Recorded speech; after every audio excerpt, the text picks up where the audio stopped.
नमस्कार. स्वागत आहे तुमचं आपल्या यूट्यूब चॅनल सोनाली रेसिपीजमध्ये. तर आजची खास रेसिपी आज आपण बनवणार आहे.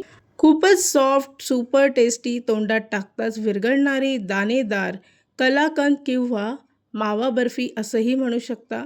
अगदी हलवाई स्टाईल, खूपच सोपी आणि खूपच टेस्टी रेसिपी आहे. कुठलाही सण असो, तुम्ही ही टेस्टी रेसिपी तयार करू शकता. चला तर मग या रेसिपीसाठी लागणारे संपूर्ण साहित्य व कृती पाहून घेऊ.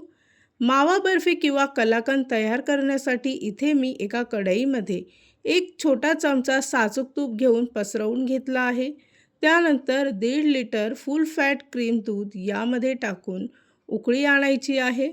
मध्यम आचेवर गॅसचा फ्लेम करून 20 ते 25 मिनिटासाठी सतत दूध मिक्स करत राहायचं. इथे मी एका वाटीमध्ये अर्धा लिंबाचा रस आणि 2 चमचे पाणी टाकून मिक्स करून घेतलं आहे. तयार केलेलं लिंबाचं मिश्रण थोडं थोडं यामध्ये टाकायचं आणि मिक्स करत राहायचं आहे. त्यानंतर अशा प्रकारचं टेक्स्चर तयार होईल. पुन्हा 10 मिनिटासाठी हाय फ्लेमवर ही प्रोसेस करायची आहे.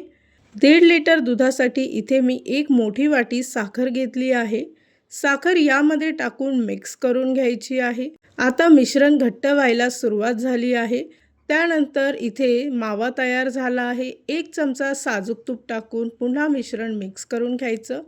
या रेसिपीसाठी लागणारे संपूर्ण साहित्य व कृती मी तुम्हाला डिस्क्रिप्शन बॉक्समध्ये दिले आहेत, तर तुम्ही तिथे जाऊन चेक करू शकता. तयार केलेलं मिश्रण सेट करण्यासाठी एखादी प्लेट किंवा केक टीन किंवा एखादा ट्रे घ्यायचा. त्याला संपूर्ण बाजूने साजूक तूप लावून तयार केलेलं मिश्रण त्यावर ओतायचं आहे. आवडीप्रमाणे ड्रायफ्रूट त्यावर गार्निशिंग करून घ्यायचे आहे. साधारणतः 3 ते 4 तासासाठी हे मिश्रण थंड करून घ्यायचं. मिश्रण पूर्णपणे थंड झालं की सुरीच्या सहाय्याने आवडीप्रमाणे त्याच्या वड्या पाडून घ्यायच्या आहे. इथे आपली मावा बर्फी किंवा कलाकंद तयार झालं आहे. तयार झाली आहे आजची खास रेसिपी. खूपच टेस्टी, खूपच सोपी, अगदी तोंडात टाकताच विरघळणारी हलवाई स्टाईल कलाकंद किंवा मावा बर्फी.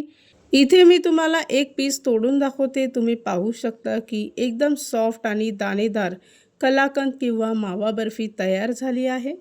ही रेसिपी तर तुम्ही नक्की ट्राय करून बघा, तुम्हाला खूपच आवडेल. आणि जर का तुम्हाला हा आजचा व्हिडिओ आवडला असेल तर प्लीज लाईक, शेअर आणि कमेंट करा. चॅनलवर नवीन असाल तर सबस्क्राईब करा. सबस्क्राईब केल्यामुळे काय होईल, ज्या वेळेस मी रेसिपीचा नवीन व्हिडिओ अपलोड करेल तर त्याचं नोटिफिकेशन तुमच्या मोबाईलवर येईल. आणि पुन्हा भेटूया आपण अशीच एक रेसिपी घेऊन.